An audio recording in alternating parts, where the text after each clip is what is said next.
Muy buenas tardes a todos y todas. El Centro de Estudios Constitucionales del Tribunal Constitucional, bajo la dirección general de la expresidenta del Tribunal Constitucional, magistrada Marianela Ledesma Narváez, a quien saludamos por su presencia, les da la más cordial bienvenida a la transmisión virtual del Segundo Foro Constitucional Descentralizado 2022. También nos acompaña la directora académica del Centro de Estudios Constitucionales, doctora María Candelaria Quispe Ponce, quien me acompañará como moderadora del foro sobre la falta de designación de intérpretes para las personas quechohablantes. También contamos, en calidad de expositor, al asesor jurisdiccional del Tribunal Constitucional, Camilo Suárez López de Castilla, y un panel compuesto por 3 jóvenes constitucionalistas que nos acompañan desde Ica, Lima y Cajamarca. Y por supuesto, ustedes, señores, señoras, profesionales, jóvenes y adultos que nos siguen a través de las plataformas virtuales y a los que nos ven a través de Justicia TV, el canal del Poder Judicial. A continuación, dejamos en el uso de la palabra a la directora general del Centro de Estudios Constitucionales, magistrada Marianela Ledesma Narváez. Adelante, magistrada Ledesma. Buenas tardes con todos y con todas que nos acompañan. Quiero empezar dando un saludo a los seguidores de Justicia TV, que es el canal del Poder Judicial con quienes a través de una alianza estratégica nos permiten transmitir esta comunicación. Hoy estamos ante el Seguro Foro Constitucional Descentralizado. Y como ya ha señalado Efrén, hoy vamos a tratar un tema muy importante vinculado con la afectación del derecho de defensa por parte de la designación de los intérpretes en las personas quechohablantes. Siempre el tema del uso del idioma quechua, en este caso, ha sido de especial relevancia para el Centro de Estudios Constitucionales, porque el Tribunal Constitucional, como ya es de público conocimiento, desde el año 2018 ha sentado una sentencia o emitido una sentencia en el caso Díaz Cáceres de Tinoco, en la que ha evidenciado la necesidad de comunicar en el idioma oficial los servicios públicos que se dan. Este tema, en esta ocasión, va a ser desarrollado ampliamente a través de un destacado asesor jurisdiccional que tiene el Tribunal Constitucional. Me estoy refiriendo al doctor Camilo Suárez López de Castilla, y a la vez también va a estar integrado este evento por un panel de jóvenes constitucionalistas de diferentes partes de nuestro país, de Ica, de Lima, de Cajamarca, porque lo que se busca en este foro es también integrar, ¿no?, las inquietudes de jóvenes profesionales que empiecen dando una lectura a las decisiones del tribunal, que empiecen de repente haciendo reflexiones a partir de ellas, y como les decía, y por qué no a futuro sean los futuros magistrados que puedan escribir esas sentencias. Quiero recordar nada más que el tema que nos aborda hoy es un tema que tiene todo un marco constitucional. La propia Constitución, en el artículo 2, dice que toda persona tiene derecho a expresarse, a usar su propio idioma ante cualquier autoridad, y lo puede hacer a través de un intérprete.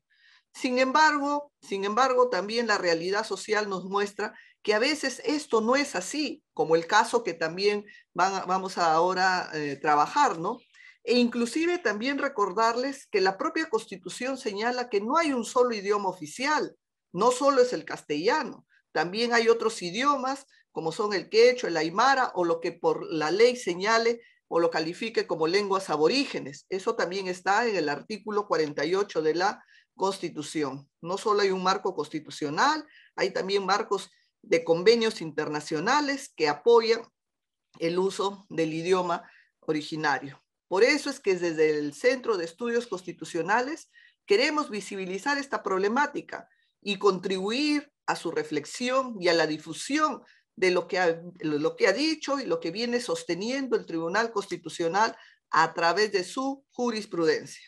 Estoy segura que este foro, que convoca a estudiantes, que convoca a profesionales de diferentes partes de nuestro país, sea de interés y los aportes que se van a dar en este pleno puedan permitirles pues llevar a una mejor reflexión sobre cómo se afecta el derecho a la defensa cuando un procesado no es escuchado en su idioma original a través de un intérprete. Bienvenidos a este evento y gracias por su participación.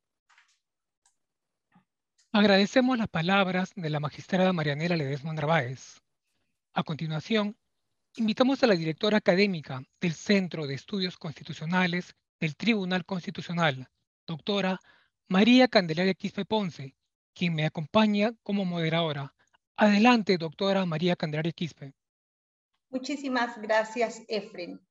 Allimpunchay kachun kankunawan munaskay waykepanakuna. Nokapajka kay foro constitucional descentralizado nisqa waykichayka anchasumaj kusikuymi. Kunangunchay rimarisun, kanmi derechunchis. Justiciataqa taripasunchis, runasiminchispi rimarispa.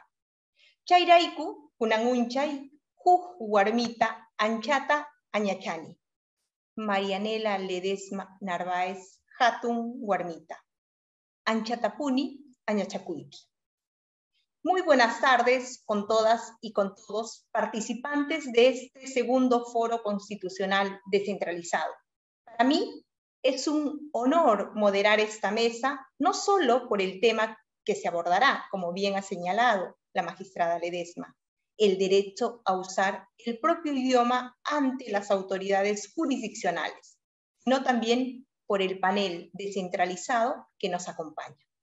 Por ello, agradezco de manera especial a una mujer, hatun warmita, a una gran mujer, a la doctora Marianela Ledesma Narváez, que intenta, con todas las fuerzas que puede, hacer que no solo Lima sea el Perú, sino que se escuchen las voces de distintos colores y de distintas regiones, que se escuche la diversidad de nuestro país. Muchas gracias. Hasta aquí, en líneas generales, lo que señalé en mi lengua materna, el quechua.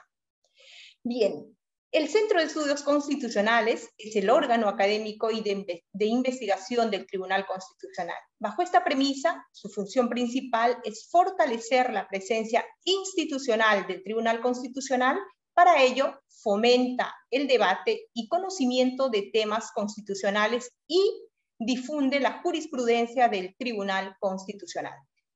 En el marco de esta última función se inscribe este segundo foro constitucional descentralizado, evento académico que tiene un énfasis concreto, la ciudadanía.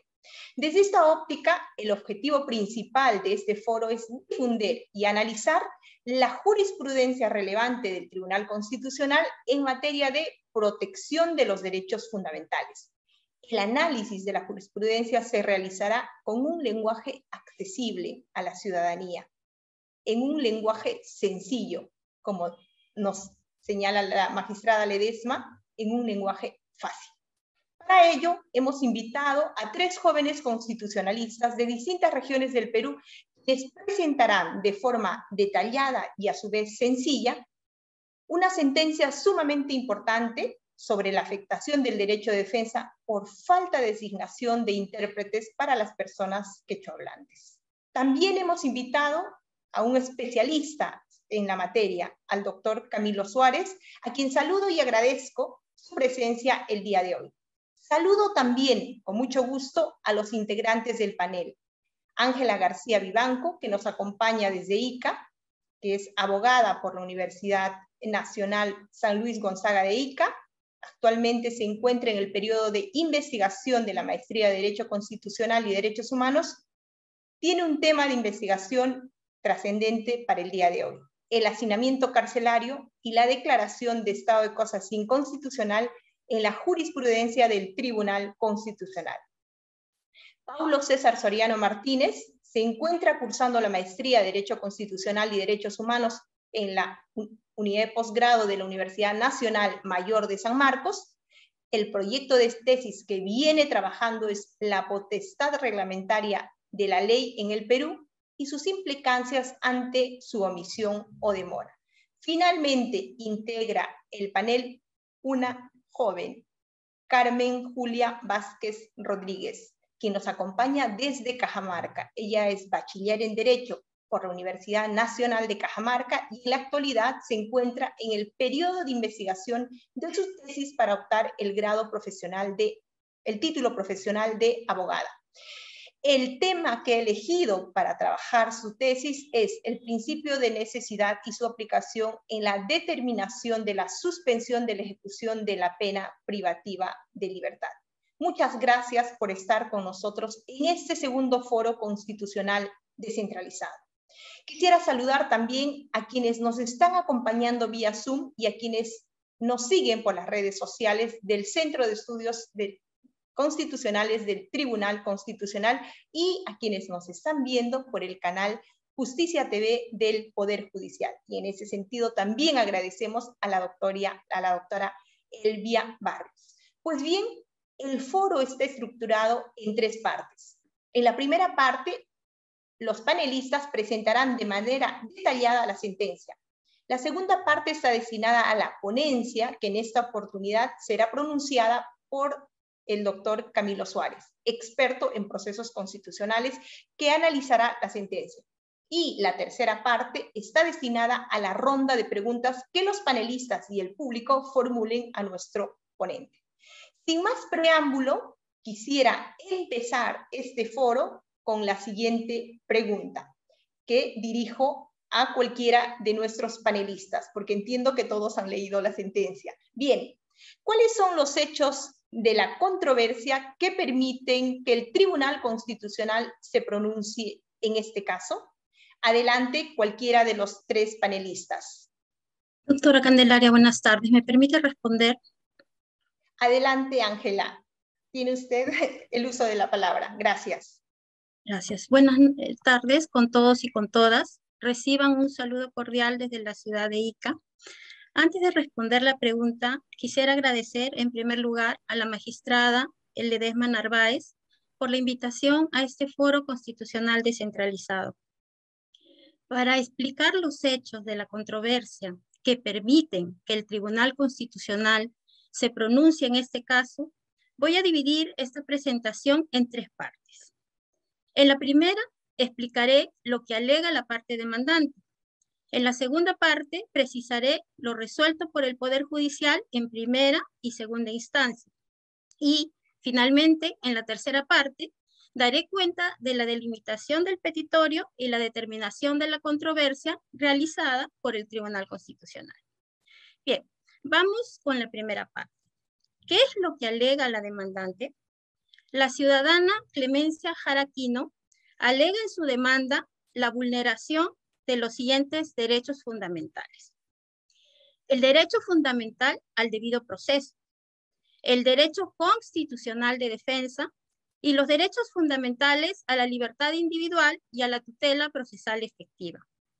En consecuencia, ante la vulneración de estos derechos fundamentales plasmados, a su vez por el Poder Judicial, solicita 2 cuestiones. Primero, la nulidad de la sentencia condenatoria de primera y segunda instancia, y segundo, solicita asimismo su libertad inmediata del penal de mujeres del Instituto Nacional Penitenciario Puerto Pizarro Tumbes, en el que se encuentra recluida.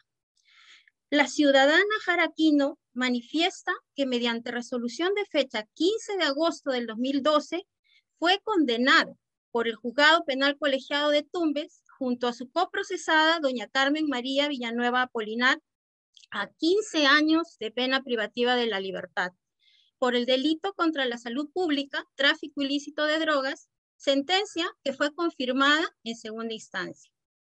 El fundamento de su solicitud tiene como base la existencia de un pronunciamiento previo del Tribunal Constitucional de fecha 9 de diciembre del 2015 a raíz del recurso de agravio constitucional interpuesto por su coprocesada, doña Carmen María Villanueva Apolinar, sentencia del Tribunal Constitucional 077-2013, proceso de habeas corpus, que declaró nula la sentencia expedida por el Juzgado Penal Colegiado de Tumbes en el extremo que dicta condena de 15 años de pena privativa de la libertad. A su vez, nula la sentencia de la Sala Penal de Apelaciones de la Corte Superior de Justicia de Tumbes y ordena un nuevo juzgamiento por el delito por el que fue condenada. La ciudadana Jaraquino precisa que el fundamento principal del fallo del Tribunal Constitucional fue su condición de analfabeta y quechohablante de su coprocesada, doña Carmen María Villanueva Apolinar, situación que habría incidido de manera negativa en el ejercicio de su derecho de defensa, y que el derecho de defensa no es posible si en el seno de un proceso judicial no se designa un intérprete a aquella parte que tiene como idioma propio uno distinto al castellano, pues esta persona no tendría la posibilidad de entender el idioma usado en los tribunales. La ciudadana Jaraquino argumenta que, dado el carácter vinculante de la sentencia 07731-2013, proceso de habeas corpus expedido por el Tribunal Constitucional, esta debe hacerse extensiva a su persona, ya que también tiene la condición de analfabeta y quechohablante. Precisa que, tanto al momento de rendir su declaración en las diligencias preliminares como durante el proceso penal seguido en su contra, no se le designó intérprete alguno, situación que afectó, entre otros, su derecho de defensa. Con estos argumentos, ¿qué es lo que resuelve el Poder Judicial en primera y segunda instancia? El séptimo juzgado penal de la Corte Superior de Justicia de Tumbes declara infundada la demanda. ¿Bajo qué argumento? El juzgado sostiene que la señora Clemencia Jara no solicitó que se le traduzca o se le aclare si no comprendía lo que venía desarrollándose en el proceso. En segunda instancia, la Sala Superior competente confirma la sentencia por los mismos argumentos esgrimidos por el juzgado. ¿Qué hace la parte demandante ante la denegatoria en ambas instancias del Poder Judicial? Interpone un recurso de agravio constitucional ante el Tribunal Constitucional. Este alto tribunal delimita el petitorio y determina la controversia del siguiente modo. En primer lugar, a juicio del Tribunal Constitucional, el petitorio del habeas corpus está destinado a la declaración de nulidad de las dos sentencias emitidas por el Poder Judicial, es decir, la sentencia de primera instancia que condenó a la ciudadana Clemencia Jaraquino y la sentencia confirmatoria de segunda instancia. En segundo lugar, el Tribunal Constitucional considera que la controversia en el presente caso está vinculada con el desarrollo del proceso penal seguido a la ciudadana Jaraquino y las garantías otorgadas a su derecho de defensa, tomando en cuenta su condición de quechohablante y analfabeta. La fundamentación de la presente demanda, precisa el Tribunal Constitucional, se basa medularmente en una sentencia anterior que declaró fundada la demanda de habeas corpus de la ciudadana Carmen Villanueva Apolinar, una persona analfabeta y quechohablante actualmente ya fallecida, a quien no se le designó intérprete en el proceso penal, hecho que, a juicio del Tribunal Constitucional, habría afectado su derecho de defensa. Precisamente en esta misma situación se encontraría la ciudadana Jaraquino, quien tiene la condición de coprocesada de la que en vida fue la ciudadana Carmen Villanueva Apolinar. Muchas gracias.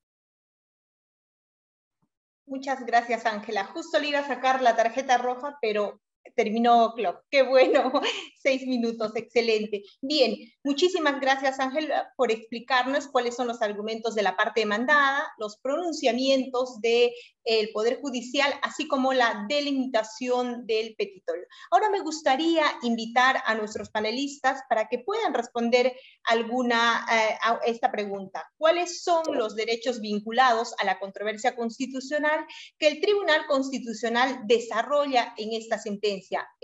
A lo mejor quiere responder Carmen o Paulo, adelante, quien se anime. Permítame responder la pregunta, doctora Candelaria. Adelante, Paulo. Muchas gracias, doctora. Buenas noches a todas y todos. En principio, quiero agradecer a la magistrada Marianela Ledesma Narváez por su amable invitación para participar en este segundo foro constitucional descentralizado. Bien, Los derechos que desarrolla el Tribunal Constitucional en la sentencia que estamos analizando son dos. En primer lugar, desarrolla el derecho a usar el propio idioma ante cualquier autoridad mediante intérprete. Y, en segundo lugar, desarrolla el derecho de las personas analfabetas a no dejar de ser asistidas por un abogado y una debida defensa acorde a su condición.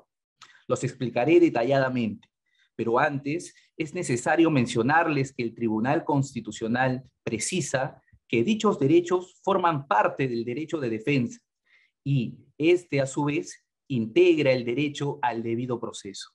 Es decir, a juicio del Tribunal Constitucional, el derecho al debido proceso es tan grande que dentro de él existen otros derechos.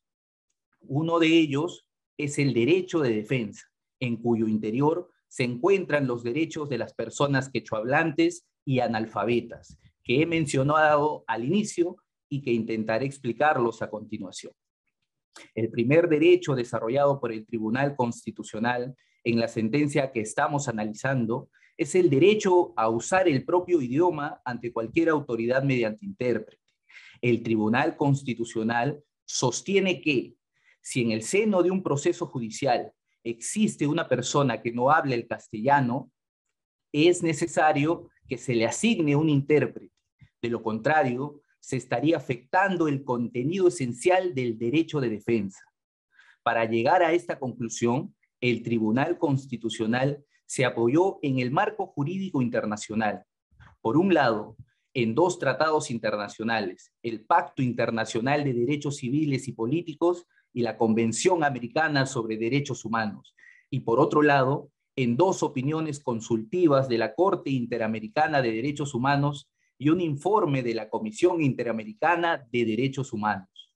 Por último, el Tribunal Constitucional subraya que en su jurisprudencia ha establecido que la Constitución política no es solo una obra normativa, sino que en su dimensión cultural es expresión de un estado de desarrollo cultural, medio de la autorrepresentación cultural del pueblo, espejo de su patrimonio cultural y fundamento de sus esperanzas, que contiene en su seno distintas reglas como expresión de su identidad cultural fundada en la diversidad.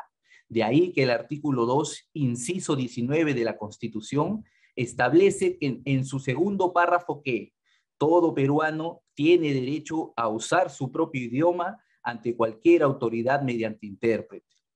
A criterio del Tribunal Constitucional, la norma fundamental busca asegurar el respeto de los derechos culturales y las garantías mínimas de los procesados, a fin de que puedan ejercer sus derechos fundamentales, como es el caso del derecho de defensa. El segundo derecho desarrollado por el Tribunal Constitucional en la sentencia que estamos analizando es el derecho de las personas analfabetas a no dejar de ser asistidas por un abogado y una debida defensa acorde a su condición. El Tribunal Constitucional sostiene de forma unánime que en las controversias judiciales el Estado tiene la obligación de procurar a las personas analfabetas una protección especialmente garantista. Y ello porque, al estar desnaturalizada su capacidad de comprensión por no contar con las herramientas cognitivas necesarias, tal condición especial las coloca en una situación de desventaja frente a la otra parte. El tribunal estableció aquí una protección reforzada para este sector de la población. Además, el Tribunal Constitucional enfatiza que dicha protección, el Estado no solo justifica su inacción social en materia educativa, sino que habilita la posibilidad que las personas analfabetas asistan a un proceso en mejores condiciones y puedan exigir de manera efectiva el respeto de sus derechos. Es en ese orden de ideas que el Tribunal Constitucional desarrolla el contenido esencial de este derecho. En palabras del tribunal, pertenece al contenido esencial del derecho fundamental a ser asistidas por un abogado y una debida defensa acorde a su condición, el derecho de toda persona analfabeta a lo siguiente. 1. Recibir la asistencia técnica de un abogado libremente elegido o uno de oficio, y en este último supuesto, a que el Estado no renuncie en ninguna circunstancia a su deber constitucional de otorgar defensa. 2, que la autoridad judicial promueva las medidas necesarias a fin de que pueda conocer la naturaleza, el objeto y alcances del proceso seguido en su contra. Y 3, que la autoridad judicial le garantice el conocimiento de las principales decisiones emitidas en el proceso. Y no será suficiente el acto de notificación para dicho efecto. Muchas gracias, doctora. Muchas gracias, Paulo. Igual, estaba a punto de sacar la tarjeta roja, pero fue así, o'clock. Muchas gracias por su participación. Bien, nos queda la última panelista, a la que me gustaría invitar a que pueda responder la siguiente pregunta. ¿Cuáles son los argumentos del Tribunal Constitucional para determinar si se han vulnerado los derechos alegados por la parte demandante? Adelante, Carmen, tiene usted el uso de la palabra.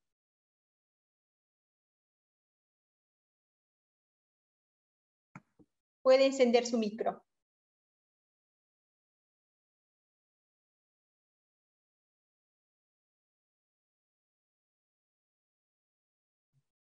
Bien, tenemos a Carmen, ¿cierto? ¿O le está fallando el internet?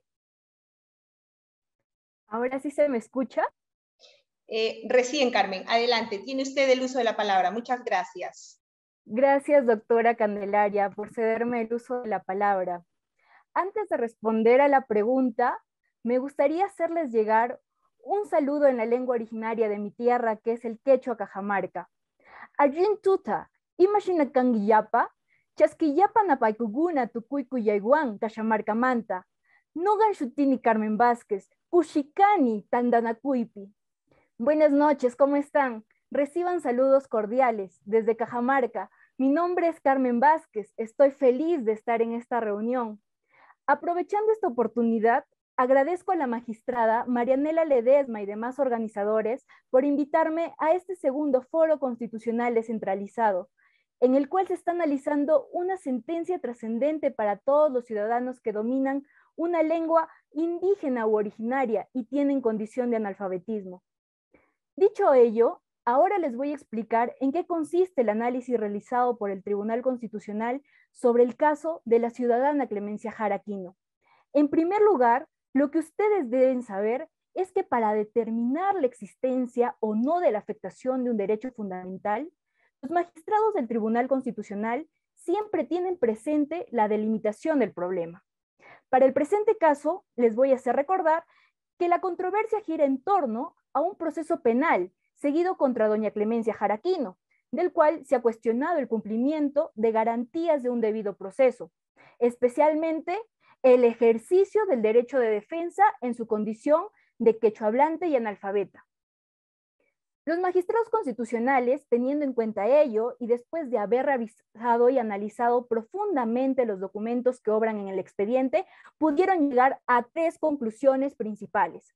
La primera de ellas fue que la ciudadana Jara Aquino, durante el desarrollo del proceso penal, sí poseía la condición de analfabeta y exteriorizó que dominaba el idioma quechua y entendía a medias el español o el castellano.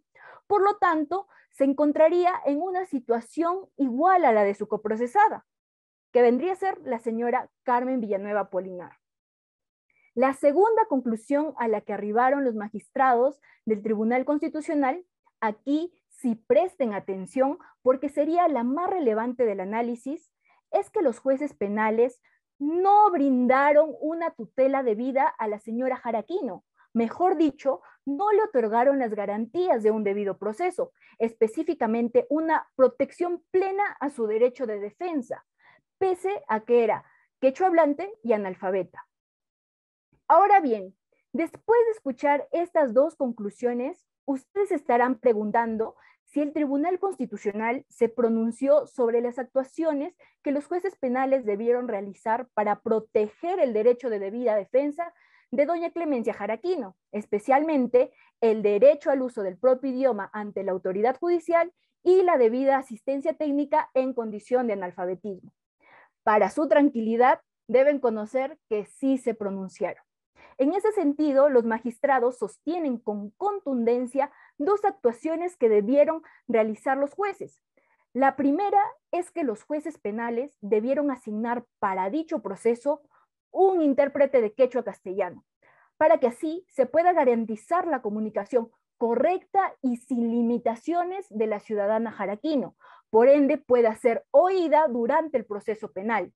La segunda actuación que identifican los magistrados del Tribunal Constitucional es que los jueces debieron exhortar al abogado para que asista a todas las audiencias previstas. Asimismo, le informe y explique sobre cada acto procesal a doña Clemencia Jaraquino, dejando constancia en un documento. Con este análisis breve, el Tribunal Constitucional declara la afectación del derecho de defensa de la ciudadana Clemencia Jaraquino. Por todo lo que les he mencionado, con decisión unánime, la magistrada Marianela Ledesma y los 6 magistrados del Tribunal Constitucional declararon fundada la demanda de la ciudadana Clemencia Jaraquino y dispusieron la nulidad tanto de la sentencia condenatoria que fue emitida por el Juzgado Penal Colegiado de Tumbes, así como la nulidad de la resolución que la confirma, la cual fue emitida por la Sala Penal de Apelaciones de la Corte Superior de Justicia de Tumbes. Además, ordenaron que se lleve a cabo un nuevo juzgamiento contra doña Clemencia Jara y resaltaron que cuando se realice este juzgamiento, los jueces penales deberán cumplir con las garantías del debido proceso. Especialmente, respetar y proteger el derecho de defensa de la señora Jaraquino mediante la designación de un intérprete. Por último, precisaron que lo decidido no genera que doña Clemencia Jaraquino sea puesta en libertad. Sin embargo, sí expresaron que una vez que la sentencia es notificada, el juez penal tendrá que determinar la situación jurídica que le corresponde a la ciudadana Jaraquino. Eso sería todo por mi parte, doctora Candelaria. Espero haber respondido su pregunta. Muchas gracias, Yupay Chaiki.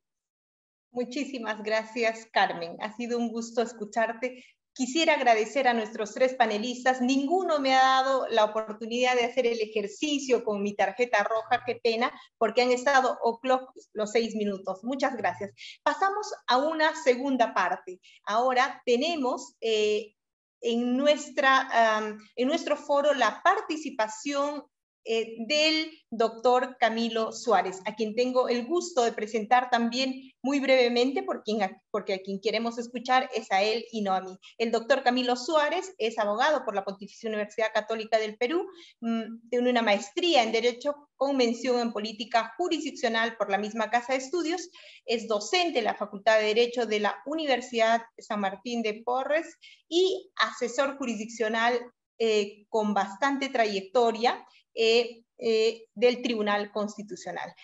Doctor Camilo Suárez, le agradezco mucho por aceptar la invitación y estar con nosotros el día de hoy. Tiene usted el uso de la palabra, si le parece, por 15 minutos. Adelante. Buenas tardes. En primer lugar, quisiera felicitar a los panelistas, quienes han desarrollado y desmenuzado de manera muy correcta esta sentencia. Yo voy a hablar, lo que han dicho, que ya han presentado la sentencia, me va a servir para mí para hablar de 4 cosas. Primero, contextualizar la sentencia. En segundo lugar, señalar cuál es el tema que me parece más interesante en la sentencia. En tercer lugar, señalar algunas dudas que me quedan respecto a lo que el tribunal ha señalado. No dudas respecto de lo que ha dicho, porque las dudas respecto de lo que ordenó el tribunal quedan despejadas con lo que han expuesto los panelistas. Me refiero a dudas respecto al tema, a cómo se van a desarrollar otros casos similares en el futuro. Y en cuarto lugar, el derecho, que creo que pasa más desapercibido, más inadvertido, que no es el derecho de defensa, que tiene que ver con este caso, y que ya lo han mencionado también. Bueno, en primer lugar, el contexto. A veces cuando vemos jurisprudencia constitucional, precedentes incluso, sobre todo cuando vemos precedentes, cometemos el error de ver la jurisprudencia como algo estático, como si fuera una ley. vemos un párrafo, un extracto, y decimos, el tribunal dijo esto. Y vemos el árbol, pero no vemos el bosque. Y entonces podemos llegar a creer que la sentencia que estamos comentando es un leading case, por ejemplo, que no lo es. No es que el tribunal recientemente ha publicado una sentencia en la que por fin desarrolla y reconoce el derecho de las personas analfabetas y las personas que hablan una lengua distinta al español de ser asistidas por un intérprete. En realidad, esto tiene todo un contexto. En primer lugar, el derecho de defensa desarrollado por el tribunal desde una sentencia del año 2002, en donde el caso Clavo Peralta, en donde diferenciaba por primera vez este aspecto formal y sustancial del derecho de defensa. Se trataba del caso de una persona que estaba siendo procesada y era a la vez abogada, y entonces el órgano jurisdiccional le estaba impidiendo ejercer su autodefensa. El tribunal distingue estos dos ámbitos y dice que nada impide que una persona que es abogado, hábil en el ejercicio de su profesión, pueda defenderse a sí mismo, es decir, que pueda concentrar en su propia actividad las dos dimensiones de este derecho. Vean la distancia que hay entre esa sentencia del 2002 a este caso, en donde ya no se trata de defender el derecho de la persona a autodefenderse, es decir, de renunciar a que alguien lo defienda, sino más bien cuando hablamos de personas analfabetas, el tribunal dice muy claramente que no se puede renunciar a este derecho. Y se refiere evidentemente a que la persona, el defendido, no puede renunciar al derecho de una defensa letrada, lo cual evidentemente contrasta, pero es todo un contexto. Desde el año 2007 tenemos sentencias en las que se habla de este derecho de ser defendido de ser asistido por un intérprete. Claro, está en la Constitución, está en la Convención Americana de Derechos Humanos, en el Pacto Nacional de Derechos Civiles y Políticos, pero es a partir de este caso del 2007 de una persona con nacionalidad española, pero de origen pakistaní, que señalaba, después de concluir el proceso, que no siguieron el proceso en su idioma original, en su lengua materna, que era la lengua urdu, que dijo el Tribunal Constitucional hace más de 10 años. Señaló que en realidad esta persona ha manifestado en el proceso que si bien maneja la lengua urdu, también habla inglés y español, es suficientemente competente en español y que además tiene la nacionalidad española, de manera tal que si se entiende que sí era competente en el idioma castellano.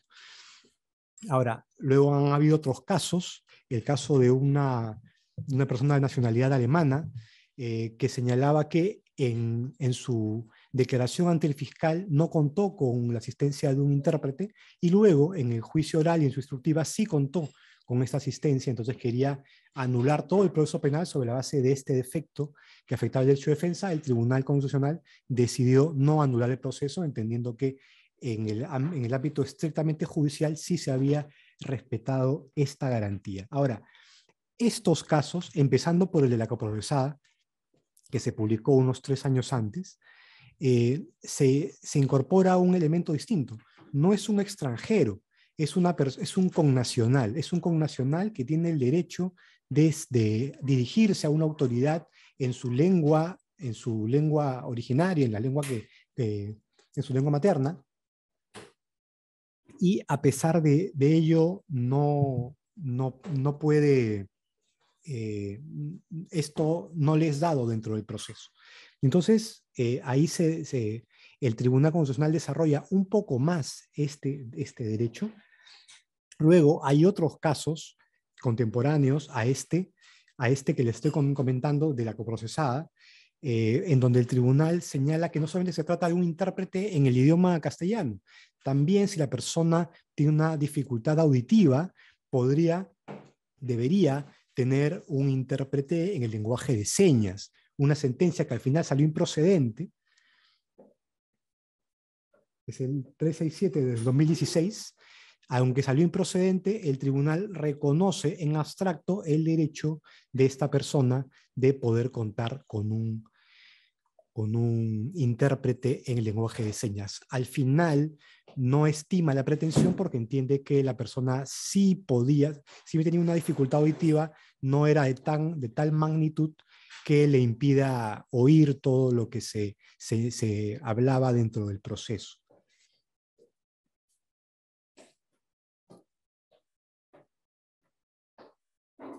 Muy bien, entonces, en todo este contexto, incluso el año 2020, el Tribunal Constitucional emitió una sentencia en la que desarrolla de un modo bastante interesante el derecho a la defensa formal, es decir, el ser asistido por abogado. Ya no se cumple este derecho solamente con el hecho de que el abogado esté presente, esté designado, sino que este abogado tiene que ejercer una defensa eficaz.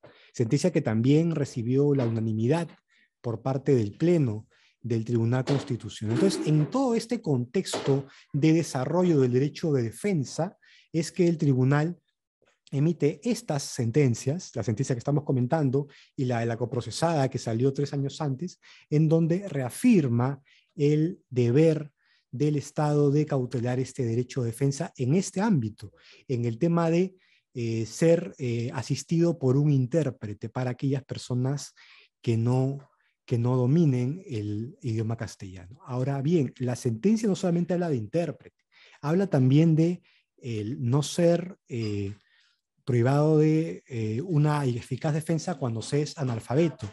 Y ahí el tribunal, y eso me parece que es lo más interesante de la sentencia, aquí paso al segundo punto, lo más interesante de la sentencia, porque ya se había hablado sobre intérprete, ya teníamos un caso del 2007, otro del 2009, en donde ya el tema había sido abordado. Ahora, el analfabeto no solamente se trata de una persona que no sabe leer ni escribir, sino que no ha recibido instrucción, de manera tal que la dificultad para comprender lo que sucede en un proceso judicial es reforzada. Si ya para una persona que no conoce el derecho, entender una sentencia o un escrito judicial de la manera como se suelen escribir es de por sí engorroso, imagínense una persona que no ha recibido instrucción. Y es por eso que me parece más interesante dentro de la sentencia este aspecto. Y no solamente el tribunal se limita a señalar que la persona siendo analfabeta se le vulneró su derecho de defensa, sino establece ciertos criterios. Y de los 3 criterios, el segundo y el tercero parecen criterios bastante amplios. Es un deber de medios, no le dice exactamente qué tiene que hacer el juez. El juez tiene que asegurarse de que la persona comprenda lo que está en el proceso y luego tiene que asegurarse de que la persona conozca las actuaciones más allá de lo que sería la notificación. No especifica exactamente qué. Y claro, y esto tiene dos causas. Primero, son los primeros casos que se ven sobre esto, porque claro, esa sentencia es muy parecida, similar a la que se emitió hace 3 años, pero en el caso no hay no se señala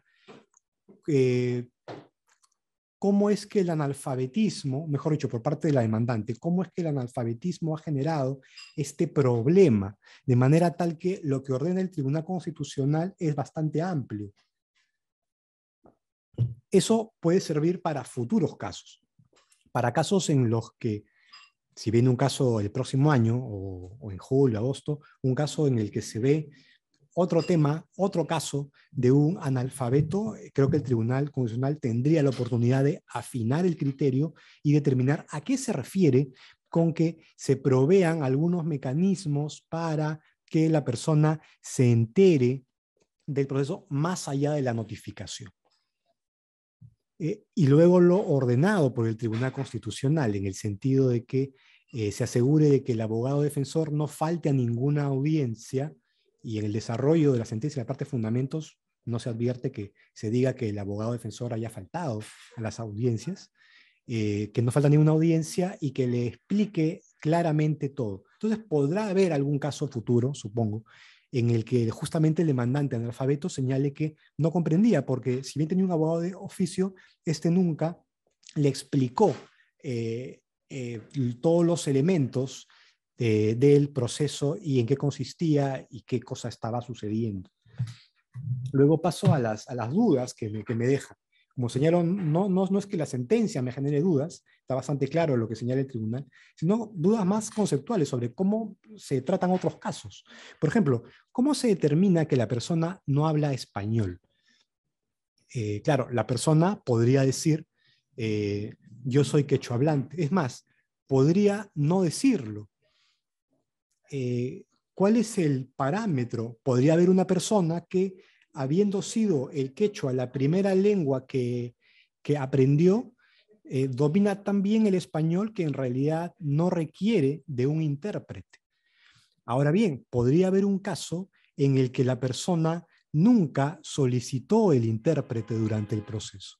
Y podría darse el caso que el TC o las instancias judiciales, al conocer del amparo o el habeas corpus, le nieguen la tutela en virtud de que nunca pidió un intérprete. Entonces ahí me pregunto, el desconocimiento del derecho, sobre todo por parte de una que imaginemos analfabeta, ¿es motivo suficiente para denegar la tutela por este derecho? Creo que no. Entonces, no sería un argumento suficiente para desestimar el caso el que no lo solicitó dentro del proceso. Entonces, podría darse el caso que no lo solicitó, pero nunca dijo que era quechua hablante. Ahora, hay otros casos que han sido resueltos por el Tribunal Constitucional recientemente, en donde se señala que la persona participó en el proceso. Es el caso de una persona con doble nacionalidad, peruano e italiano, que había cometido un homicidio y entonces interpone el habeas corpus para cuestionar la condena en virtud de que no tuvo un intérprete de italiano. Y el Tribunal Constitucional le dice que esta persona es suficientemente competente en castellano y se ve de las actas de juicio oral que esta persona ha respondido a las preguntas. Yo me pregunto, en ese caso seguramente está muy bien resuelto el caso, porque la persona había nacido acá y había adquirido la nacionalidad posteriormente. Pero podrían haber casos donde una persona no suficientemente competente en el castellano pueda responder algunas preguntas, que no sepa de este derecho de ser defendida por un intérprete, que le pregunten ciertos aspectos dentro del proceso y lo responda, que le pregunte sus generales de ley, por ejemplo, y la responda, y entonces el Tribunal Constitucional o las instancias judiciales determinen sobre la base de esas declaraciones que la persona sí es competente en castellano, lo cual creo yo, sin ver ningún caso en concreto, me parecería incorrecto, inadecuado. El hecho de que responda a unas cuantas preguntas en un idioma no quiere decir que conozca ese idioma. ¿Cuántas personas, cuántos de nosotros conocemos algún idioma a medias? No somos suficientemente competentes como para poder ser juzgados en ese idioma, pero podemos responder tranquilamente unas cuantas preguntas. Entonces creo que ese no sería un criterio.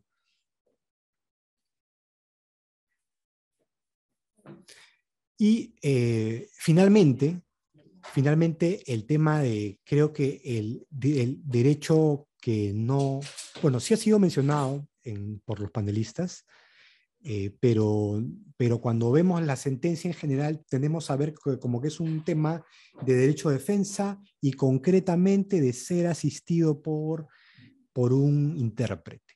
En realidad se trata de un caso de poderse dirigir a las autoridades en el idioma propio. Y creo que ese es el kit del asunto.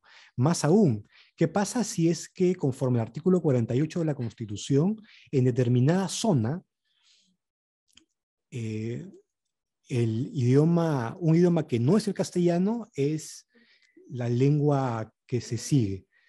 Entonces, el proceso en sí debería seguirse en esa lengua. No hemos llegado a eso todavía con ningún caso, porque como señalé, la jurisprudencia es dinámica. Hemos visto el Tribunal Constitucional ha resuelto algunos casos de personas quechohablantes cuyo proceso no se siguió, no tuvieron la asistencia de un abogado, pero recordemos el caso de la señora Álvarez de Tinoco, una señora de la provincia de Caraz, en donde la mayoría habla el idioma quechua, y entonces el Tribunal Constitucional, hace unos 3 años, determinó que en el año 2018, determinó que este procedimiento administrativo relativo a su permiso municipal para el comercio ambulatorio debió haberse seguido en la lengua quechua y no en castellano. Del mismo modo, si en un determinado distrito judicial, o no hablemos de distrito judicial porque la ley de la materia no habla de distritos judiciales, habla de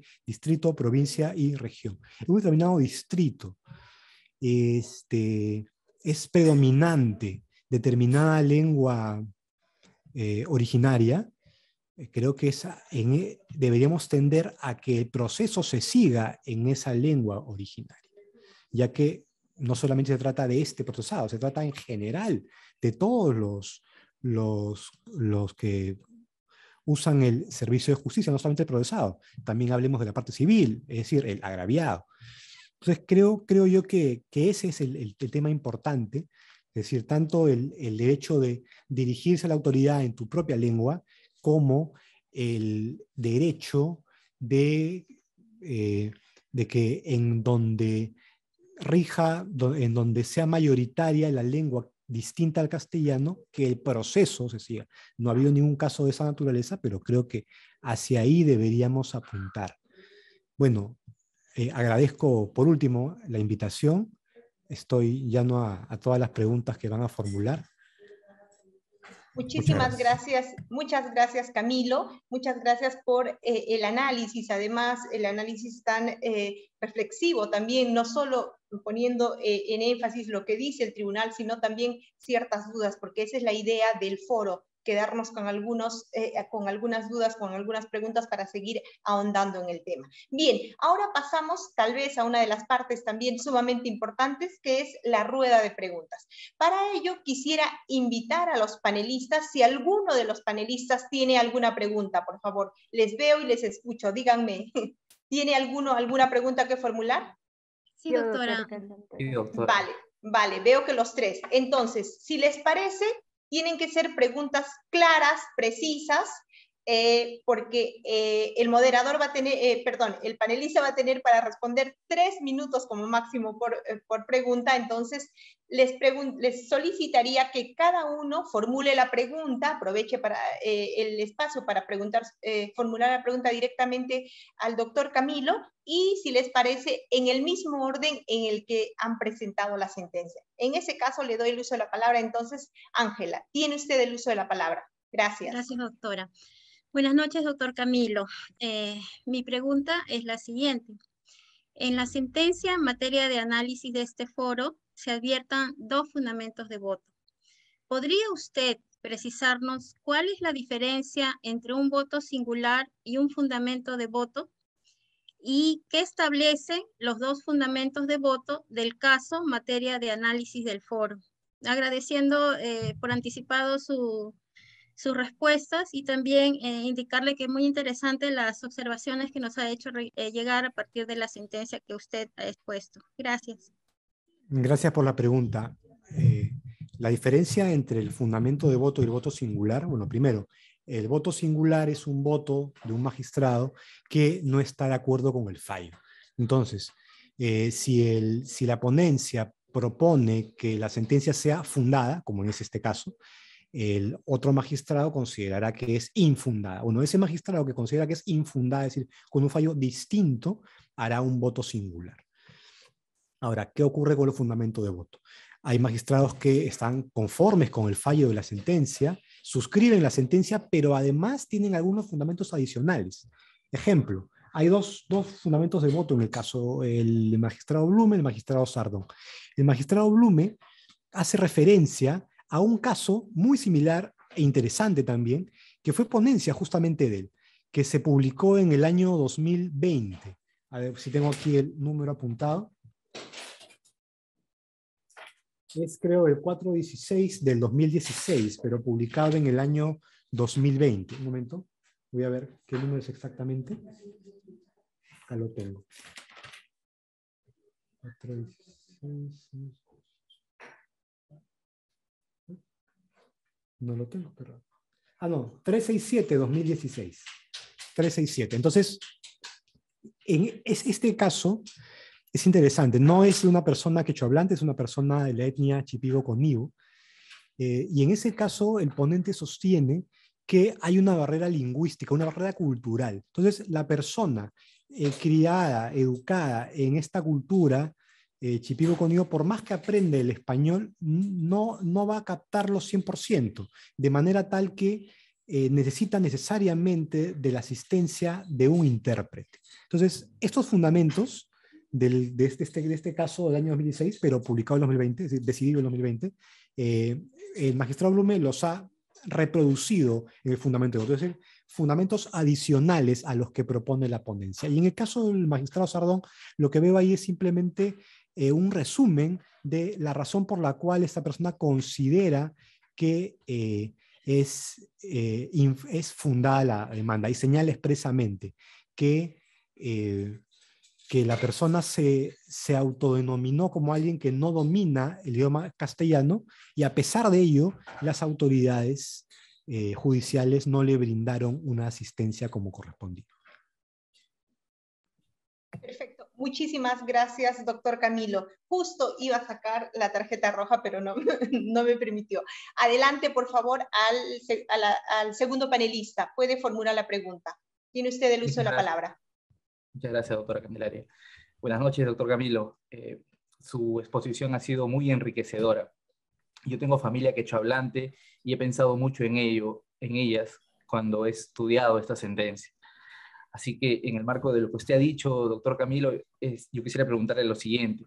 En este fallo, el Tribunal Constitucional prescribe la obligación de las instancias judiciales de designar un intérprete para aquellas personas que dominan un idioma distinto al castellano.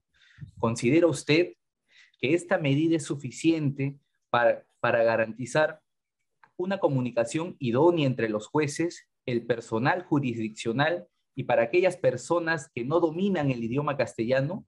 Muchas gracias por su respuesta, doctor.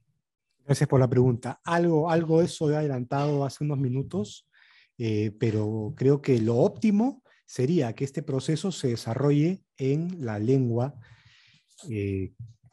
que domina la persona inculpada, entendiendo, claro está, que el proceso se está desarrollando en un lugar donde predomina esta lengua. Eso sería lo óptimo, porque finalmente tener un intérprete no es lo mismo que oír la acusación del fiscal, que leer la acusación del fiscal en tu propio idioma. Y también, bueno, en este caso era un caso de tráfico de drogas, pero podría haber otro caso penal donde hay una parte civil que es víctima del delito, en donde también hay que pensar en esta persona. Entonces sería también desproporcionado que se siga el proceso en la lengua del procesado, pero no en la lengua de la víctima del delito. Lo óptimo sería que en este lugar se siga el proceso en la lengua que dominan las partes de esto. Eso sería lo óptimo, y hacia eso deberíamos apuntar sobre la base de las disposiciones constitucionales que ya ustedes y yo también hemos señalado y que están en la propia sentencia. Eso sería interesante. Bien, muchísimas gracias, doctor Camilo. Adelante, Carmen, tiene usted el uso de la palabra. Buenas noches, doctor Suárez. Muchas gracias por su explicación clara y profunda del contenido de las dimensiones que tendría el derecho de defensa que se le debe reconocer a toda persona que pertenece a los pueblos indígenas u originarios. Tengo la siguiente pregunta, y es que a partir de la sentencia que estamos analizando, ¿qué podría hacer la ciudadana o ciudadano que proviene de Puno y domina el Aymara, o el de Atalaya Ucayali que domina el Amahuaca, o el de Ayacucho que domina el Quechua Chanca, o quien domine otra lengua indígena u originaria, cuando el juez, la fiscalía o la policía no le asignan un intérprete a su proceso de investigación, pese a que conocen sobre su identidad étnico-cultural? Muchas gracias de antemano por su respuesta. Gracias por la pregunta. Yo creo que esta pregunta es excelente porque nos obliga a aterrizar un poco esto. Claro, hemos comentado una sentencia que da el tribunal después de una condena penal, pero en concreto, dentro del propio proceso, bueno, más que dentro del propio proceso, si es que el pedido de tener de tener la asistencia de un intérprete no es oída, creo yo que ahí se pueden activar los procesos constitucionales, pero con ciertas reservas. En el caso del habeas corpus, por ejemplo, siempre se exige que el acto que se cuestione tenga una incidencia en la libertad personal. En el caso que hemos comentado, es una sentencia condenatoria. Algo similar ocurre en los procesos penales cuando yo cuestiono una violación a mi derecho a probar. ¿Qué pasa si estoy en el ámbito del juicio oral? Está por empezar el juicio oral, pido que determinado medio probatorio sea actuado en el juicio e indebidamente me lo deniega por una razón totalmente que no es conforme a derecho. ¿Ahí se ha violado mi derecho a probar? Sí. ¿Puedo cuestionar eso a través de un habeas corpus? No, no puedo. En ese momento no. Si esta violación al derecho a probar genera una restricción a la libertad personal, podría, por ejemplo, si se genera una condena o si yo solicito que en el marco de una audiencia de prisión preventiva se tome en cuenta también determinado medio probatorio y no me hacen caso y se genera una prisión preventiva. Entonces, en esos casos puedo. Ahora, volviendo al tema del derecho de defensa. Si es que en el marco del proceso yo pido que se me asigne un intérprete y esto no es aceptado, para que se pueda cuestionar por habeas corpus tendría que generarse esta restricción, la cual podría darse en una condena, si es que se da, o en una resolución de prisión preventiva derivada de este problema. Imagínense, en la audiencia de prisión preventiva no conté con intérprete. Muy bien. Entonces, cuando la resolución de prisión preventiva es firme, yo podría cuestionarla por habeas corpus. Este problema con esta exigencia de incidencia en la libertad personal no está presente en el amparo. Entonces yo podría cuestionar más directamente. Claro, si la decisión si yo he solicitado y me ha respondido con un auto, y ese auto es impugnable, tendría yo que apelarlo. Y si ya adquiere la firmeza, después de la apelación, ya podría interponer una demanda de amparo. Esos serían los mecanismos distintos a los que están dentro del proceso constitucionales para poderlo cuestionar. Perfecto, muchísimas gracias. Bien, entonces estamos a tiempo, creo que nos da tiempo para alguna otra pregunta concreta que tengan los panelistas. Entonces, nuevamente les pregunto, ¿tienen alguna pregunta alguno de los tres panelistas? Sí, doctora. Sí, doctora. Sí, doctora. Vale, vale, nuevamente están, perfecto. Entonces, lo que podemos hacer es lo siguiente, solo una pregunta más, por favor, que sea lo más precisa posible, porque nuevamente el doctor Camilo solo tiene 3 minutos para responder cada una de las preguntas. Y además nos están llegando muchas preguntas del público y vamos a tratar de integrar mientras ustedes estén haciendo sus preguntas para poder pedirle al doctor Camilo que nos pueda responder algunas. Bien, entonces, continuamos con el mismo sistema, le daríamos el uso de la palabra, primero Ángela, luego Paulo, y finalmente le damos el uso de la palabra a Carmen. Adelante, Ángela. Gracias, doctora. Doctor Camilo, una pregunta. Si el tribunal advirtió la vulneración del derecho fundamental de defensa de doña Clemencia Jara, ¿podría explicarnos usted por qué el Tribunal Constitucional no aceptó la solicitud de la demandante de ordenar su libertad inmediata? Muchas gracias por la respuesta. Excelente pregunta. Bueno, eso creo yo que es un tema todavía no resuelto. Vean, hay muchos casos de habeas corpus contra resoluciones judiciales que generan algún tipo de restricción de la libertad personal, por ejemplo, prisión preventiva, en donde el Tribunal Constitucional declara fundada la pretensión y dispone que ello no genera automáticamente la libertad, sino que sean los propios jueces quienes determinen lo que corresponda. Hay otros casos, también publicados, del Tribunal Constitucional, por ejemplo, el caso de Ollantumala, año 2018, abril 2018, en donde, declarando fundada la demanda contra la prisión preventiva, se determinó su inmediata libertad. Entonces, hay razones para abogar por una u otra respuesta. La primera respuesta, que sería que no corresponde una excarcelación inmediata, deriva del siguiente razonamiento. Quien determina si esta persona merece estar privada de su libertad en virtud de una prisión preventiva es el juez ordinario. Cuando el Tribunal Constitucional, no es un caso de prisión preventiva pero en general, cuando el Tribunal Constitucional ha determinado que la resolución judicial que dispone de la prisión preventiva era indebida, no evaluó, porque no le corresponde, determinar si en el caso había peligro procesal o si habían elementos de convicción fuertes que lo vinculen al caso, o determinar la pena probable. Eso no lo evalúa el tribunal, de manera tal que el TC, la Justicia Constitucional, no determina si le corresponde estar preso, estar privado de libertad. Entonces, bajo ese razonamiento, una vez que se dicta una resolución que anula una disposición de prisión preventiva, es que el tribunal guarda silencio respecto a su libertad y dice, eso yo no lo voy a resolver, no implica la libertad. Del mismo modo, si se anula la sentencia, entonces seguirá procesado. ¿Procesado bajo qué? Bajo comparecencia simple, restrictiva, prisión preventiva. Eso no lo determina la Justicia Constitucional, eso lo evalúa, lo determina el juez ordinario. Entonces se le deja la libertad al juez ordinario. Esas son las razones para poder justificar ese tipo de decisiones.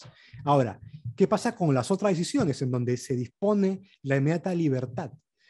Se hace mucho énfasis en el carácter restitutorio de estos procesos constitucionales. Entonces, si yo cuestiono una resolución judicial que dispone la privación de libertad, si la persona estaba privada de libertad en virtud de esta condena y la condena cae, lo lógico es que la persona sea excarcelada, sin perjuicio, claro está, que si fuera el caso, el fiscal pida prisión preventiva y si fuera el caso, el juez conceda esa prisión preventiva. Entonces, yo creo que ambas posiciones tienen argumentos a favor, pero esas son las razones y también, debo confesar, el TC no tiene una línea tan clara como les he dicho. Hay casos en donde ha ordenado una cosa y hay casos donde ha ordenado otra. Entonces, no es una línea del todo clara, pero sí hay razones que justifican una u otra opción. Perfecto, muchísimas gracias. Entonces seguimos, le damos el uso de la palabra. Adelante, Paulo. Tiene usted el uso de la palabra para formular la pregunta. Muchas gracias, doctora Candelaria. Aprovecho para agradecerle la respuesta brindada a mi primera interrogante, doctor Camilo. Mi segunda pregunta es la siguiente. Si bien en el fallo materia de análisis del presente foro, el Tribunal Constitucional prescribe la obligación de designar un intérprete a las personas quechohablantes, ante ello, ¿considera usted que a partir de la jurisprudencia del Tribunal Constitucional, y estoy pensando en el caso de la señora María Antonia Díaz Cáceres, de la sentencia 889-2017-PA, podría derivarse una obligación constitucional para que los jueces y juezas con jurisdicción en los distritos judiciales, donde predomine una lengua distinta al castellano, deban hablar un idioma de la zona? Muchas gracias. Qué buena pregunta. Sí, yo creo que sí.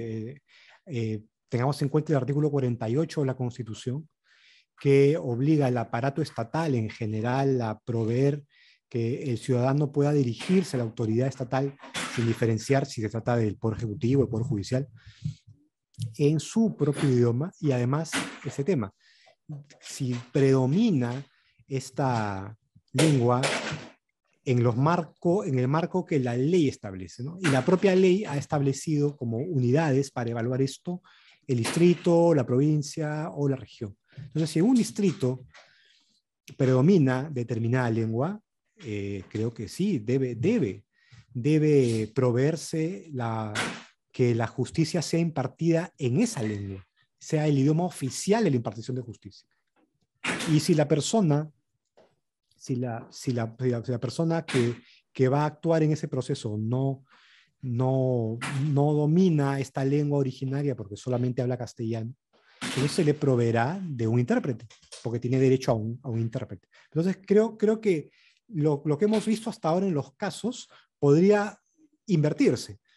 Hasta ahora hemos visto casos en donde a la persona no se le ha provisto un intérprete. Muy bien, pero podría ser el caso que más bien se vea lo siguiente, que se provea el servicio de justicia en el idioma originario porque en ese distrito o en esa provincia o en esa región predomina determinada lengua.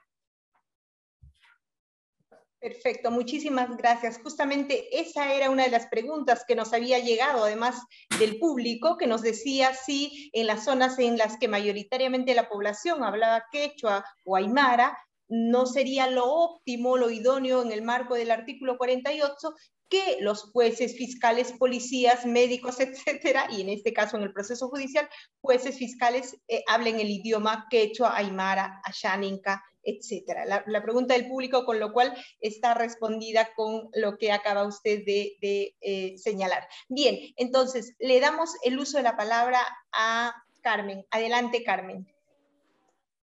Gracias, doctora Candelaria. Doctor Suárez, le agradezco por su anterior respuesta, coincido con lo que usted ha señalado. Sin embargo, tanto el público como mi persona tenemos aún varias preguntas. No obstante, debido al tiempo, hay una pregunta que no podemos dejar de plantearle, que es la siguiente. ¿Podría precisarnos algunos casos resueltos por el Tribunal Constitucional en los cuales, como el caso analizado, los jueces no hayan designado intérpretes a personas que dominen una lengua indígena u originaria? ¿Y podría comentarnos los avances logrados a través del sistema de supervisión de cumplimiento de sentencias que ha sido implementado por el Tribunal Constitucional? Muchas gracias.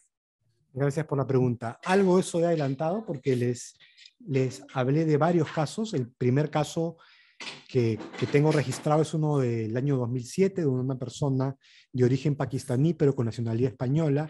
Cuestionaba que no se siguió todo eso en la lengua urdu, donde el TC en ese entonces dijo que dominaba suficientemente el español como para poder seguir este proceso con éxito. El caso reciente de esta persona Chipibo Conibo, condenada a 30 años de pena privativa de libertad, publicado en 2020, les di el número hace un momento, en donde el Tribunal Constitucional también consideró que había una violación a este derecho de contar con intérprete. Un caso de una persona con doble nacionalidad, peruano-italiano, que fue condenado por homicidio y que cuestionaba que el proceso no se le siguió con un intérprete italiano. Y en ese caso el tribunal entendió que la persona era suficientemente competente en el castellano. Entonces, son varios los casos, no muchos, pero sí unos cuantos casos que generan toda una línea jurisprudencial.